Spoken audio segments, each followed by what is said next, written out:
මේ සතියේ day blog එකක්.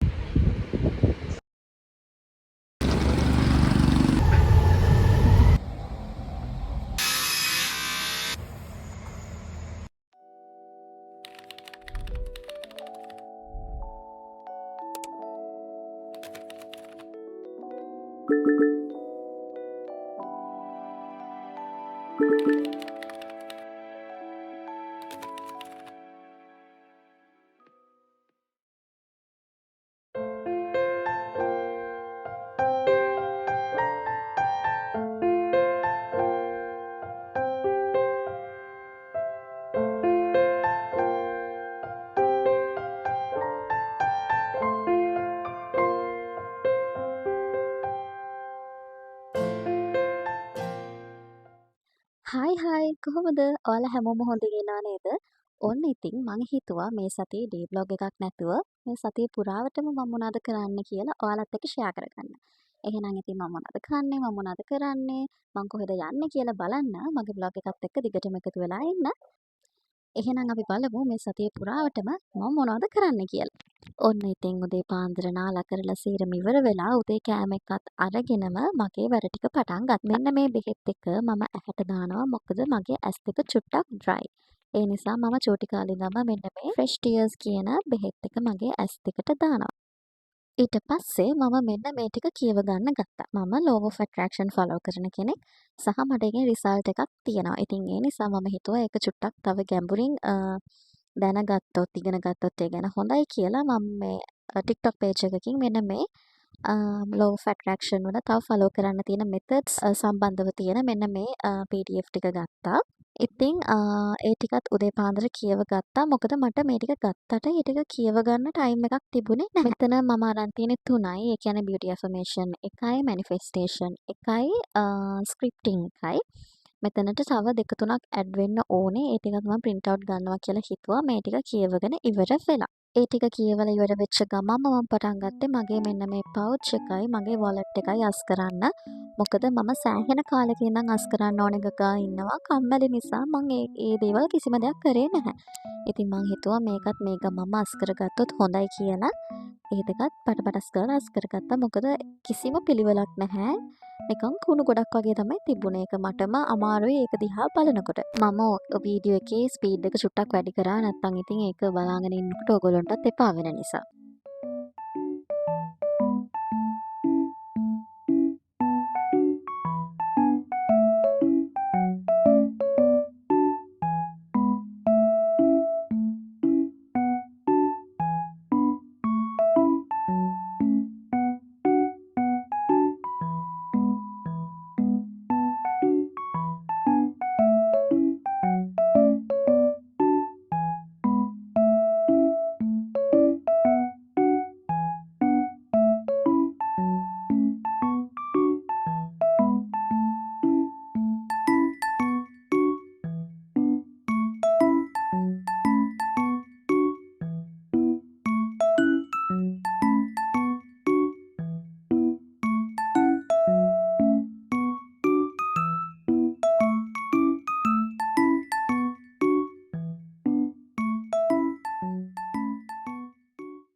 ඊට පස්සේ ඉතින් දවල්ට කෑවා. බත් නෙවෙයි කෑවේ කොත්තු. මේ අපේ පොඩි මෑන්ස් ඕනේ කියලා ඕඩර් කරා. හැබැයි මම නම් ලොකු කොත්තු ෆෑන් කෙනෙක් නෙවෙයි. මගේ එක එහෙම ඉතුරු වුණා. මොකද මම ඕකින් කෑවේ කටවල් දෙක තුනයි. කාලා ඉවර වෙලා කෝක් චුට්ටකුත් බීලා ඉවර වෙලා මම කන්න ගත්තා මෙන්න මේ මිනි ඔරියෝස්. මෙන්න මේ පැකට් එකට මම මාර ආසයි. ඒක රහයි. කීල්ස් ගිය වෙලාවෙ ඉතින් ඕකක් අරගෙන ආවා. ඊට පස්සේ ඉතින් ඒකත් කාලා ඉවර වෙලා එදා දවසට එච්චරයි. අපි බලමු ඊට පස්සේ අපි මොකද කරේ කියලා ඊළඟ දවසේ. ඊළඟ දවසෙත් ඉතින් හැමදෙරි උදෑසනම අවදි වෙලා ගියා මෙන්න මේ ලී ඉරණ තැනට අපිට අවශ්‍ය කරලා තිබ්බ ලී වගේක් අපේ තාත්තට මොනවටද මන් දන්නේ නැහැ. එයා ගෙදර හිටියොත් ඉතින් මේ ওই වගේ කඩනවා, බිඳිනවා, හදනවා ওই වගේ දේවල් තමයි කරන්නේ. හරි ඉතින් ඒ කතාව වලින් වැඩක් නැහැ. ඔන්න ඔයාලටත් පෙන්නන්න ලී ඉරණ විදිය මම රෙකෝඩ් කරා.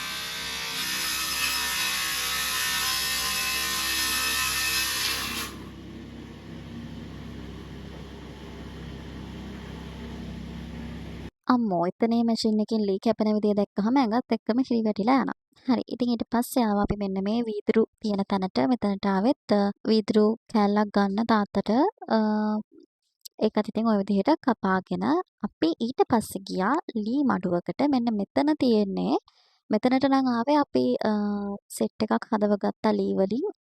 ඒකේ මොකක් හරි මදිපාඩුවක් ගන්න හරි මොකක්ම හරි දෙයකට තමයි ආවේ. මේක ඇතුලෙන් ආවා හරිම ලී සුවඳක්. මං ඒ සුවඳට මාර ආසයි. ඉතින් එක එක්කෙනාට තියෙනවනේ පෙට්‍රල් සුවඳට ආසයි. ඔය වගේ සුවඳවල් වලට තියෙන ආසාවල් ඒත් එක්කම වහින්න පටන් ගත්තා. ඉතින් මහ ලොකු වැස්සක් නෑ නෙවෙයි වහිනවයි නවතිනවයි ඔහොම. මං ඉතින් තාත්තා ඇතුලේ වැඩ ඉවර වෙනකම් මං ඔන්න ඔය විදිහට එළියට වෙලා වැස්ස චුට්ටක් බල හිටියා. ඉතින් එකපාරටම තමයි වහින්න ගත්තේ. වහිනවයි පායනවයි පොඩි චුරුචුරු වැස්සක් තමයි තිබ්බේ. ඊට පස්සේ ඉතින් අපි එහෙම ගියා එන ගමන් ගුණසේනකට ඩෙකරේෂන්ස් වගේක් ගන්න එහෙම අරගෙන ගෙදර ආවා. මං ඒ දවසේ එතනින් වීඩියෝ කරන එක නැවැත්තුවා. මොකද හරිම මහන්සි එළියේ ඇවිදලා ගොඩාක් ඇවිදලා හිටපු නිසා. ඊට පස්සේ දවසේ අපි ලෑස්ති වුණා මෙන්න මේ විදිහට පුංචි ගමනක් යන්න. පුංචි ගමනක් කියන්නේ ඉතින් අපේ පොඩි මෑන් ඉස්කෝලේ තිබුණ භක්ති ගීත. මෙයාත් භක්ති ගීත කියන්න හිටියා. ඊට පස්සේ ඉතින් එයාවත් ලෑස්ති කරගෙන මමයි අම්මයි එයයි ඌබ එකක් දාගෙන අපි ඉක්මනටම ඉස්කෝලේට ගියා.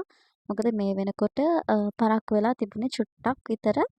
ඒ නිසා අපි ඉතින් ඉක්මනට ඇඳගෙන ගියා. මේ ඉන්නේ ඉතින් අපේ පොඩි මෑන්. දැන් මෙයා ඉන්නේ 5 වසරේ. දැන් ටික ලොකු වෙන නිසා පණ්ඩිතකමත් ඉතින් චුට්ට වැඩි වෙන ගමන් තමයි තියෙන්නේ. ඉස්කෝලේට ගියපු ගමන් කරේ කැමරාමන්ට කියලා ෆොටෝ එකක් ගත්ත එක. නැත්නම් ඉතින් මෙයාව අල්ල ගන්නවත් වෙන්නේ නැහැ. දරුවන් දෙමව්පියන් එක්ක එක පවුලක් ලෙස සංවිධානය කර 2026 ඔය විදිහට ඉවෙන්ට් එක පටන් ගත්තා. ඉතින් අපි ඇතුළට ගියේ නෑ. මමයි අම්මයි එළියට වෙලා ඉඳගෙන හිටියා. මොකද ඇතුලේ ටිකක් රෂ් එක වැඩි. මොකද අපි මෙහෙට එනකොටම කට්ටිය ඇතුලේ ගිහින් වාඩි වෙලත් ඉවරයි. ඒ නිසා ඉතින් අපි මෙයාගේ අයිටම් එක පටන් ගත්තාම ටිකක් ගිහිල්ලා කොහොම හරි වීඩියෝ කරගත්තා.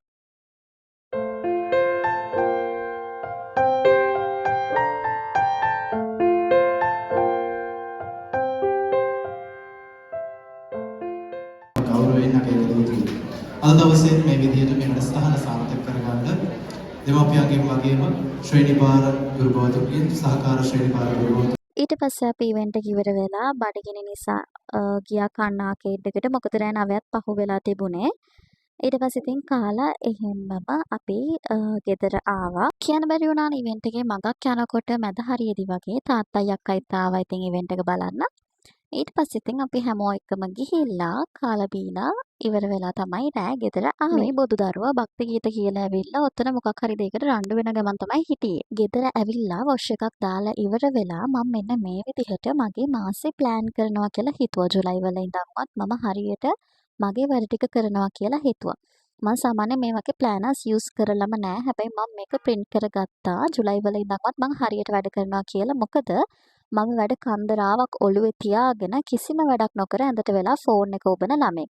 ඒ නිසා දැන් මේ monthly plan එකක් ගත්තට මම මාසෙම එකපාර plan කරන්නේ නැහැ. මං සතියෙන් සතියට ඉරිදට ඊළඟ සතිය කරන්න තියෙන මොනවද කියන එක මම ලියාගෙන ඒ ටික පොඩි අයිඩියා එකක් දාගන්නවා කියලා හිතුවා. ඉතින් ওই විදිහට රෑ ඒකත් කරන්න පටන් අරගත්තා. ඒත් එක්කම vlog එකත් මෙතනින් end කරනවා කියලා හිතුවා. ඔන්න හැමදාමත් වගේ ඔයා මගේ channel එකත් එක්ක දැනටම එකතු වෙලා ඉන්න කෙනෙක් නම් ඔයාට ගොඩාක් ආදරේ. ඔයා මගේ channel එකට අලුත් කෙනෙක් නම් මම ඔයා මගේ channel එකට ආදරෙන් පිළිගන්නවා. එහෙනම් ඉතින් වෙනදා වගේම අන්තිම වෙනකන් මාව අහන් හිටියටයි බලන් හිටියටයි ඔයාට ගොඩාක් ස්තුතියි. ආයෙමත් ඊළඟ දවසේ vlog එකක් අරන් එනකම් ඔයාලා හැමෝම පරිස්සමෙන් ඉන්න. bye bye.